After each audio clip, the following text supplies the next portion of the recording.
Greenland দখলে নিতে ট্রাম্পের হুমকির পর যুক্তরাষ্ট্র ও ডেনমার্কের বৈঠক, যৌথ ওয়ার্কিং গ্রুপ গঠনের সিদ্ধান্ত, নিউকে সেনা সদস্য পাঠানোর ঘোষণা জার্মানির। মার্কিন হামলার আশঙ্কায় আকাশপথ বন্ধ ঘোষণা করল ইরান, বিভিন্ন ঘাঁটি থেকে আংশিক সেনা সরিয়েছে ওয়াশিংটন। বিক্ষোভকারীদের মৃত্যুদণ্ড দেবে না তেহরান, দাবি ট্রাম্পের। গাজায় যুদ্ধবিরতি পরিকল্পনার দ্বিতীয় ধাপ ঘোষণা করেছে যুক্তরাষ্ট্র। হামাসের নিরস্ত্রীকরণ, অন্তর্বর্তী প্রশাসন গঠন ও উপত্যকা পুনর্গঠনের লক্ষ্য জানালেন উইটকফ। বাংলাদেশ সহ ৭৫টি দেশের অভিবাসী ভিসা প্রক্রিয়া স্থগিতের সিদ্ধান্ত যুক্তরাষ্ট্রের। ২১ জানুয়ারি থেকে কার্যকর। সরকারি সুবিধার উপর নির্ভরশীলতা ঠেকাতে পদক্ষেপ। এবং রাশিয়ার দক্ষিণাঞ্চলে ইউক্রেনের ড্রোন হামলায় নিহত ৩। অর্ধশত ড্রোন ভূপাতিত করার দাবি মস্কোর। দোনেৎস্ক ও লুহান্সকে সামরিক ঘাঁটি বানাচ্ছে রুশ সেনারা, বলছে কিয়েভ। অবশেষে গাজায় যুদ্ধবিরতি পরিকল্পনার দ্বিতীয় ধাপের ঘোষণা দিয়েছে যুক্তরাষ্ট্র। সামাজিক যোগাযোগ মাধ্যমে দেয়া পোস্টে বিষয়টি জানান মার্কিন বিশেষ দূত স্টিভ উইটকফ। বলেন, এবারে লক্ষ্য হবে হামাসের নিরস্ত্রীকরণ, অন্তর্বর্তী প্রশাসন গঠন ও উপত্যকা পুনর্গঠন। গাজার শাসনভার পরিচালনার জন্য কায়রোতে প্রথম বৈঠকে বসতে যাচ্ছেন বিশেষজ্ঞদের নিয়ে গঠিত কমিটি। তারাই চূড়ান্ত করবেন উপত্যকার ভবিষ্যৎ রূপরেখা। গাজায় প্রথম দফার যুদ্ধবিরতির পর বহুবার ফিলিস্তিনিদের উপর হামলা চালিয়েছে ইসরায়েল। এতে হুমকির মুখে পড়ে শান্তি চুক্তি। তবে মার্কিন প্রেসিডেন্ট ডোনাল্ড ট্রাম্পের বিশেষ দূত স্টিভ উইটকফ জানিয়েছেন, গাজায় শুরু হয়েছে যুদ্ধবিরতি পরিকল্পনার দ্বিতীয় ধাপ। তিনি বলেন, এবারের লক্ষ্য হামাসের নিরস্ত্রীকরণ এবং অন্তর্বর্তী প্রশাসন গঠন। National committee for the administration of Gaza বা এনসিএজি নামের কমিটি উপত্যকার বেসামরিক শাসন ব্যবস্থা পরিচালনা করবে। গাজার শাসনভার পরিচালনার জন্য কায়রোতে প্রথম বৈঠকে বসতে যাচ্ছেন কমিটির সদস্যরা। তারা সম্পূর্ণ অরাজনৈতিকভাবে গাজার পুনর্গঠনে কাজ করবেন। কমিটির চেয়ারম্যান হিসেবে ফিলিস্তিনি প্রশাসনের সাবেক উপপরিকল্পনা মন্ত্রী আলী সাথের নাম ঘোষণা করেছে মিশর, কাতার ও তুরস্ক। যুদ্ধে গাজার প্রায় ৯০% অবকাঠামো ধ্বংস হয়ে গেছে, যার পুনর্গঠন ব্যয় ধরা হয়েছে প্রায় $৭০ বিলিয়ন। ভঙ্গুর যুদ্ধবিরতির মধ্যেই তুরস্ক, মিশর ও কাতারের মধ্যস্থতায় এই বিশাল কর্মযজ্ঞ শুরু করার প্রস্তুতি চলছে। ট্রাম্পের ২০ দফার শান্তি পরিকল্পনায় শুধু হামাসের নিরস্ত্রীকরণ নয়, বরং ইসরায়েলি জিম্মিদের মুক্তি এবং একটি আন্তর্জাতিক স্থিতিশীলতা বাহিনী মোতায়েনের বিষয়ও অন্তর্ভুক্ত ছিল। তবে মাঠ পর্যায়ে ইসরায়েলি বাহিনীর হামলা এবং ত্রাণ সরবরাহে বাধার কারণে শান্তি প্রক্রিয়া এখনও বেশ চ্যালেঞ্জের মুখে। মার্কিন হামলার আশঙ্কায় আকাশপথ বন্ধ ঘোষণা করেছে ইরান। এরই মধ্যে বিভিন্ন ঘাঁটি থেকে আংশিক সেনা সরিয়ে নিয়েছে যুক্তরাষ্ট্র। পেন্টাগন ইরানের সেনা ঘাঁটি সহ বিভিন্ন লক্ষ্যবস্তুর তালিকা ট্রাম্পের কাছে জমা দিয়েছে বলে দাবি করেছে বিভিন্ন গণমাধ্যম। সৌদি আরব জানিয়েছে, তাদের আকাশপথ ব্যবহার করে ইরানে হামলা চালাতে দেওয়া হবে না। এদিকে ইরানের প্রধান বিচারপতি বলেছেন, রাজপথে নাশকতায় জড়িতদের দ্রুততম সময়ে কঠোর শাস্তি নিশ্চিত করতে হবে। তবে ট্রাম্প দাবি করেছেন, বিক্ষোভকারীদের মৃত্যুদণ্ড দেওয়ার সিদ্ধান্ত থেকে সরে এসেছে ইরান। ৭০-এর দশকের ইসলামী বিপ্লবের পর সবচেয়ে ভয়াবহ অস্থিরতার মুখোমুখি ইরান। অর্থনৈতিক দুরবস্থার জেরে শুরু হওয়া বিক্ষোভ রূপ নিয়েছে সরকার পতনের আন্দোলনে। উত্তাল রাজপথের আন্দোলন দমাতে কঠোর অবস্থান নিয়েছে দেশটির সরকার। পশ্চিমা গণমাধ্যমগুলোর দাবি, প্রতিদিনই নিরাপত্তা বাহিনীর গুলিতে প্রাণ হারাচ্ছেন বহু সাধারণ মানুষ। এতে বেড়েই চলেছে নিহতের সংখ্যা। তবে বিক্ষোভ দমনে বিন্দুমাত্র ছাড় দিতে নারাজ ইরান। দেশটির প্রধান বিচারপতি সাফ জানিয়েছেন, রাজপথে নাশকতা ও অগ্নিসংযোগে জড়িতদের দ্রুততম সময়ে কঠোর শাস্তি নিশ্চিত করতে হবে। বিলম্বিত বিচার কার্যকারিতা হারায় উল্লেখ করে তিনি সর্বোচ্চ সাজার হুঁশিয়ারি দিয়েছেন। ইরান ইস্যুতে সরাসরি সামরিক হস্তক্ষেপের হুমকি আগেই দিয়ে রেখেছেন মার্কিন প্রেসিডেন্ট ডোনাল্ড ট্রাম্প। পেন্টাগন এরই মধ্যে দেশটির পারমাণবিক কেন্দ্র ও ক্ষেপণাস্ত্র ঘাঁটি সহ একাধিক লক্ষ্যবস্তুর তালিকা ট্রাম্পের কাছে জমা দিয়েছে বলে দাবি করেছে বিভিন্ন গণমাধ্যম। বড় ধরনের যুদ্ধের আশঙ্কায় মধ্যপ্রাচ্যের বিভিন্ন ঘাঁটি থেকে কিছু সেনা ও কর্মী সরিয়ে নিচ্ছে ওয়াশিংটন। একই সাথে সৌদি আরবে অবস্থানরত মার্কিন নাগরিকদের চলাচলে সতর্কতা জারি করা হয়েছে। মার্কিন হামলার আশঙ্কায় নিজেদের আকাশপথ বন্ধ ঘোষণা করেছে ইরান। এমন পরিস্থিতিতে বুধবার ট্রাম্প দাবি করেন, বিক্ষোভকারীদের মৃত্যুদণ্ড দেওয়ার সিদ্ধান্ত থেকে সরে এসেছে Iran. We've been told that the killing in Iran is stopping, and it's stopped, and it's stopping. And there's no plan for executions or execution. মার্কিন হামলার আশঙ্কায় প্রতিবেশী দেশগুলোকে কড়া ভাষায় সতর্ক করেছে ইরান। তুরস্ক, আমিরাত ও সৌদি আরবকে স্পষ্ট জানানো হয়েছে, তাদের ভূখণ্ড ব্যবহার করে হামলা হলে পাল্টা আঘাত আসবে ওইসব দেশে থাকা মার্কিন ঘাঁটিগুলোতে। এর পরপরই তেহরানকে আশ্বস্ত করে রিয়াদ জানায়, সৌদি আরবের আকাশপথ ব্যবহার করে ইরানে কোনো হামলা হতে দেয়া হবে না। যুদ্ধ পরিস্থিতি এড়াতে এতদিন ইরান ও যুক্তরাষ্ট্রের মধ্যে কূটনৈতিক পর্যায়ে যে সীমিত যোগাযোগ ছিল তা এখন পুরোপুরি বন্ধ হয়ে গেছে। ইরানের পররাষ্ট্রমন্ত্রী আব্বাস আরাকচি ও যুক্তরাষ্ট্রের বিশেষ দূত স্টিভ উইটকফের মধ্যে পূর্ব নির্ধারিত আলোচনা স্থগিত করা হয়েছে। তেহরানের পক্ষ থেকে জানানো হয়েছে, ওয়াশিংটনের ক্রমাগত সামরিক হুমকির কারণে আলোচনার পরিবেশ আর নেই। বিশ্বের বিভিন্ন দেশে ইরান ইস্যুতে বিক্ষোভ হয়েছে। জার্মানির বার্লিনে হাজার হাজার প্রবাসী ইরানি রাজপথে নেমে আন্দোলনকারীদের প্রতি সংহতি সমাবেশ ও বিশাল পদযাত্রা করেছেন। অন্যদিকে তেহরানে ব্রিটিশ দূতাবাসের বাইরে জড়ো হয়ে ইরান সরকারের সমর্থনে বিক্ষোভ করেন অনেকে। এ সময় যুক্তরাষ্ট্র ও ইসরায়েল বিরোধী স্লোগান দেন তারা। রাজনৈতিক পট পরিবর্তনের জন্য ইরানিরা ভয়াবহ মূল্য দিতেও প্রস্তুত। ধর্মভিত্তিক শাসন ব্যবস্থা নয়, বেশিরভাগ মানুষ ধর্মনিরপেক্ষ গণতন্ত্র চায় বলে সম্প্রতি একটি জরিপে উঠে এসেছে।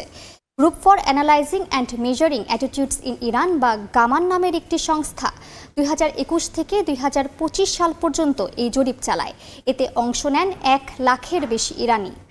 ইরানে মূল্যস্ফীতির প্রতিবাদে শুরু হওয়া আন্দোলন ক্রমেই সরকার বিরোধী আন্দোলনের রূপ নিয়েছে। এর মধ্যেই একটি জরিপের ফলাফলে বলা হয়েছে, দেশটির বেশিরভাগ মানুষ ধর্মভিত্তিক শাসন ব্যবস্থা চায় না, তারা চায় ধর্মনিরপেক্ষ গণতন্ত্র। জরিপের উপর ভিত্তি করে ইরানিদের এই মনোভাব প্রকাশ করেছে গবেষণা ও বিশ্লেষণধর্মী প্ল্যাটফর্ম দ্য কনভারসেশন। 2021 থেকে 2025 সাল পর্যন্ত এই জরিপ চালায় group for analysing and measuring attitudes in Iran বা গামান নামের একটি সংস্থা। এতে অংশ নেন 1 লাখের বেশি ইরানি। ফলাফল অনুযায়ী 2021 সালের সেপ্টেম্বরে পরিবর্তনের পূর্ব শর্ত হিসেবে শাসন ব্যবস্থা বদলের পক্ষে ছিলেন 39.9% অংশগ্রহণকারী। 2022 সালের ফেব্রুয়ারিতে তা বেড়ে হয় 41.5%। একই বছর নৈতিকতা পুলিশের হেফাজতে মাসা আমিনির মৃত্যুর পর 60.1% অংশগ্রহণকারী শাসন ব্যবস্থা পরিবর্তনের পক্ষে মত দেন। 2024 সালের ফেব্রুয়ারি ও জুনে তা কমলেও 2025 সালের সেপ্টেম্বরে আবারও বেড়ে দাঁড়ায় 41.3%। হিজাব ইস্যুতে মাসা আমিনির মৃত্যুর পর এই সমর্থন উল্লেখযোগ্য হারে বাড়ে। এমনকি গত বছর ইরান ইসরায়েলের 12 দিনের সংঘাতের পরও শাসন পরিবর্তনের পক্ষে সমর্থন বাড়তে দেখা গেছে। তবে এবারের পরিস্থিতি কিছুটা ভিন্ন। সংঘাতে ইরানের বেশ কয়েকজন সামরিক কমান্ডার নিহত হওয়ায় শাসন ব্যবস্থা সামরিকভাবে দুর্বল হয়ে পড়েছে। সাংস্কৃতিক দিক থেকেও ইরান এখন দুর্বল, অর্থনীতিও নড়বড়ে অবস্থায়। জরিপের তথ্য বলছে, ইরানিদের বড় অংশ একটি গণতান্ত্রিক রাজনৈতিক ব্যবস্থা চায়। এক্ষেত্রে সমর্থনের হার 89%। তাদের বিশ্বাস, নির্বাচন বা সংস্কারের চেয়ে বিক্ষোভ ও বিদেশি চাপ কিংবা হস্তক্ষেপই রাজনৈতিক পরিবর্তন আনতে বেশি কার্যকর হতে পারে। মার্কিন প্রেসিডেন্ট ডোনাল্ড ট্রাম্পের সঙ্গে ভেনেজুয়েলার ভারপ্রাপ্ত প্রেসিডেন্ট ডেলসি রদ্রিগেজের ফোনালাপ ইতিবাচক হয়েছে বলে জানিয়েছেন খোদ ট্রাম্প। তেল, খনিজ, বাণিজ্য ও নিরাপত্তা নিয়ে আলোচনার কথা জানান তিনি। একই সঙ্গে ভেনেজুয়েলায় রাজনৈতিক বন্দীদের মুক্তির ঘোষণা দেন রদ্রিগেজ। এদিকে ভেনেজুয়েলা নিয়ে ট্রাম্প প্রশাসনের সামরিক পদক্ষেপ সীমিত করতে সিনেটে আনা প্রস্তাব রিপাবলিকানদের ভোটে আটকে গেছে। মাদক পাচারের অভিযোগে ভেনেজুয়েলার প্রেসিডেন্ট নিকোলাস মাদুরো গ্রেফতারের পর প্রথমবারের মতো উচ্চ পর্যায়ে যোগাযোগ হয়েছে ওয়াশিংটন ও কারাকাসের মধ্যে। স্থানীয় সময় বুধবার দীর্ঘ সময় ফোনালাপ হয় মার্কিন প্রেসিডেন্ট ডোনাল্ড ট্রাম্প ও ভেনেজুয়েলার ভারপ্রাপ্ত প্রেসিডেন্ট ডেলসি রদ্রিগেজের। ওভাল অফিসে এক অনুষ্ঠানে আলোচনা ইতিবাচক হয়েছে বলে জানানো হয়। ট্রাম্প জানান, তেল, খনিজ, বাণিজ্য ও আঞ্চলিক নিরাপত্তা ছিল আলোচনার মূল বিষয়। সামাজিক মাধ্যমেও তিনি বলেন, ভেনেজুয়েলাকে স্থিতিশীল করতে সহায়তা করতে চায় যুক্তরাষ্ট্র। দুই দেশের সম্পর্ক উন্নয়নের ইঙ্গিত দেন ট্রাম্প। ফোনালাপটিকে দীর্ঘ, ভদ্র এবং গঠনমূলক বলে উল্লেখ করেছেন রদ্রিগেজ। বলেন, দুই দেশের স্বার্থে একটি দ্বিপাক্ষিক এজেন্ডা নিয়ে আলোচনা হয়েছে। একই সঙ্গে ভেনেজুয়েলায় আরও 406 রাজনৈতিক বন্দীর মুক্তির ঘোষণা দেন রদ্রিগেজ। তার দাবি, নতুন রাজনৈতিক বাস্তবতায় সংলাপ ও সহনশীলতার পথে হাঁটতে চায় সরকার। তবে কবে, কখন বা কিভাবে বন্দীদের মুক্তি দেওয়া হবে সে বিষয়ে কিছু জানাননি তিনি। এদিকে ভেনেজুয়েলা ইস্যুতে ট্রাম্প প্রশাসনের সামরিক পদক্ষেপ ঠেকাতে সিনেটে একটি প্রস্তাব আটকে দিয়েছে রিপাবলিকানরা। Vice president JD Vance tie breaking vote দিয়ে প্রস্তাবটি বাতিল করেন। পররাষ্ট্রমন্ত্রী মার্কো রুবিও আশ্বাস দেন, বড় কোনো সামরিক অভিযানের আগে কংগ্রেসের অনুমোদন নেওয়া হবে। ট্রাম্প বলেন, ভেনেজুয়েলার বিষয়ে প্রশাসনের অবস্থান স্পষ্ট এবং নিয়ন্ত্রিত। হোয়াইট হাউস জানায়, কূটনীতি ও চাপ দুই পথই খোলা রাখা হচ্ছে দেশটির জন্য। ডোনাল্ড ট্রাম্পের গ্রিনল্যান্ড দখলে নেয়ার হুমকির মধ্যে বৈঠক করেছে যুক্তরাষ্ট্র ও ডেনমার্ক। তবে ডেনমার্কের পররাষ্ট্রমন্ত্রী জানান, দ্বীপটির মালিকানা নিয়ে দুই পক্ষের দূরত্ব কমেনি। সমস্যা সমাধানে একটি যৌথ ওয়ার্কিং গ্রুপ গঠনের সিদ্ধান্ত হয়েছে। এমন পরিস্থিতিতে গ্রিনল্যান্ডে সেনা সদস্য পাঠানোর ঘোষণা দিয়েছে জার্মানি, ফ্রান্স, নরওয়ে, সুইডেন। এদিকে আবারও গ্রিনল্যান্ডকে যুক্তরাষ্ট্রের জাতীয় নিরাপত্তার জন্য অপরিহার্য বলে জানিয়েছেন ডোনাল্ড ট্রাম্প। গ্রিনল্যান্ড অধিগ্রহণ করার বিষয়ে ট্রাম্পের পরিকল্পনা নিয়ে যুক্তরাষ্ট্র ও ডেনমার্কের মধ্যে তীব্র টানাপোড়েন চলছে। এমন পরিস্থিতিতে বুধবার হোয়াইট হাউসে মার্কিন ভাইস প্রেসিডেন্ট ও পররাষ্ট্রমন্ত্রীর সঙ্গে রুদ্ধদ্বার বৈঠক করেন ডেনমার্ক ও গ্রিনল্যান্ডের পররাষ্ট্রমন্ত্রীরা। দীর্ঘ আলোচনার পর ডেনমার্কের পররাষ্ট্রমন্ত্রী জানান, আলোচনা গঠনমূলক হলেও গ্রিনল্যান্ডের মালিকানা নিয়ে দুই পক্ষের দূরত্ব কমেনি। শেষ পর্যন্ত সমস্যা সমাধানে একটি যৌথ ওয়ার্কিং গ্রুপ গঠনের সিদ্ধান্ত হয়েছে। রাশিয়া ও চীন ইস্যু টেনে ট্রাম্পের দাবি করা নিরাপত্তা ঝুঁকিকে উড়িয়ে দেন ডেনমার্কের পররাষ্ট্রমন্ত্রী। বলেন, দ্বীপটি বর্তমানে কোনো তাৎক্ষণিক হুমকির মুখে নেই। এদিকে গ্রিনল্যান্ডের পররাষ্ট্রমন্ত্রী জানিয়েছেন, তারা যুক্তরাষ্ট্রের সাথে সহযোগিতা জোরদার করতে চান, কিন্তু মালিকানা পরিবর্তন নয়।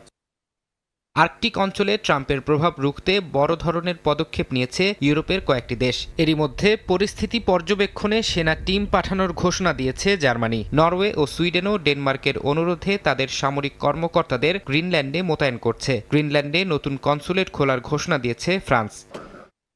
এমন পরিস্থিতিতে আবারও গ্রিনল্যান্ডকে যুক্তরাষ্ট্রের জাতীয় নিরাপত্তার জন্য অপরিহার্য বলে জানিয়েছেন ডোনাল্ড ট্রাম্প। তার দাবি, দ্বীপটির খনিজ সম্পদ এবং কৌশলগত অবস্থান রাশিয়া ও চীনের প্রভাব রুখতে ওয়াশিংটনের হাতে থাকা জরুরি। ট্রাম্পের এই মানসিকতাকে সাম্রাজ্যবাদী ও নব্য উপনিবেশবাদী আখ্যা দিয়ে ডেনমার্কে মার্কিন দূতাবাসের সামনে বিক্ষোভ হয়েছে। বিক্ষোভকারীরা গ্রিনল্যান্ডের পতাকা উড়িয়ে ট্রাম্পের হস্তক্ষেপের বিরুদ্ধে স্লোগান দেন। রাশিয়ার দক্ষিণাঞ্চলে ইউক্রেনের ড্রোন হামলায় অন্তত ৩ জন নিহত হয়েছেন। একই সঙ্গে রোস্তভ অন্দনে ড্রোনের আঘাতে আবাসিক ভবনে আগুন ধরে যায়। কৃষ্ণ সাগরে কাজাকিস্তানের কমিশনকৃত একটি তেলবাহী ট্যাঙ্কারে ইউক্রেনীয় ড্রোন হামলার অভিযোগ রাশিয়ার। মস্কোর দাবি, এক রাতেই ভূপাতিত করা হয়েছে ৪৮টি ইউক্রেনীয় ড্রোন। এদিকে দখলকৃত দোনেৎস্ক ও লুহান্সকে ধীরে ধীরে বিশাল সামরিক ঘাঁটিতে রূপ দিচ্ছে রাশিয়া, এমনটাই দাবি করছে ইউক্রেন। রাশিয়া ইউক্রেন উত্তেজনা যেন শেষ হওয়ার নামে নিচ্ছে না। ইউক্রেনের বিভিন্ন অঞ্চলে একের পর এক শক্তিশালী হামলা চালিয়ে যাচ্ছে রাশিয়া। এবার সেই সব হামলারই জবাব দিয়েছে ইউক্রেন। রাশিয়ার দক্ষিণাঞ্চলের বেলগরদে ড্রোন হামলায় কয়েকজন বেসামরিক নাগরিক নিহত হয়েছেন। আরও দক্ষিণে রোস্তভ অন্দনে একটি ড্রোন আবাসিক ভবনে আছড়ে পড়ে আগুন ধরে যায়। এই ঘটনায় বেশ কয়েকজন হতাহত হয়েছেন। রুশ প্রতিরক্ষা মন্ত্রণালয় বলছে, রাতভর মোট ৪৮টি ইউক্রেনীয় ড্রোন ভূপাতিত করা হয়েছে। এর অর্ধেকের বেশি ড্রোন রোস্তভ অঞ্চলের আকাশে ধ্বংস করা হয় বলে দাবি মস্কোর। হামলায় কয়েকটি শিল্প স্থাপনায় অগ্নিকাণ্ডের ঘটনা ঘটেছে বলে জানিয়েছে আঞ্চলিক কর্তৃপক্ষ। কিয়েভের দাবি, মস্কোর সামরিক ও জ্বালানি অবকাঠামো দুর্বল করতে এসব ড্রোন হামলা জোরদার করা হয়েছে। রাশিয়ার প্রতিরক্ষা মন্ত্রণালয় আরও অভিযোগ করে, কৃষ্ণ সাগরে একটি তেলবাহী ট্যাঙ্কারে ২টি ইউক্রেনীয় ড্রোন হামলা চালায়। আক্রান্ত জাহাজটি মাল্টা পতাকাবাহী মাতিলদা বলে দাবি মস্কোর। কাজাকিস্তানের রাষ্ট্রীয় তেল কোম্পানি কাজমুনাই গ্যাস জানায়, তাদের একটি সহযোগী প্রতিষ্ঠান ট্যাঙ্কারটি কমিশন করেছিল। রাশিয়ার নভরিস্ক বন্দর থেকে অপরিশোধিত তেল বহনের কথা ছিল জাহাজটির। একই দিনে অনলাইনে আরেকটি ট্যাঙ্কার ডেল্টা হারমোনিতে কামিগাসে ড্রোন আঘাতের ভিডিও ছড়িয়ে পড়ে। রাশিয়ার অভিযোগ, কিয়েভ পরিকল্পিতভাবে সিপিসি অবকাঠামোকে লক্ষ্য করে দীর্ঘপাল্লার হামলা চালাচ্ছে। মস্কো নিয়ন্ত্রিত দোনেৎস্ক ও লুহান্সকে অর্থনীতিকে সামরিক কাঠামোর সঙ্গে যুক্ত করা হচ্ছে বলে অভিযোগ ইউক্রেনের। কিয়েভ ভিত্তিক বিশ্লেষকদের মতে, রুশ ভূখণ্ডের বাইরে একটি স্থায়ী সামরিক ঘাঁটি গড়াই লক্ষ্য পুতিন বাহিনীর। আল জাজিরার এক প্রতিবেদন অনুযায়ী জনসংখ্যা কমলেও বাড়ছে সেনা মোতায়েন, যা দনবাসকে কার্যত ইউরোপের জন্য হুমকির ঘাঁটিতে পরিণত করছে।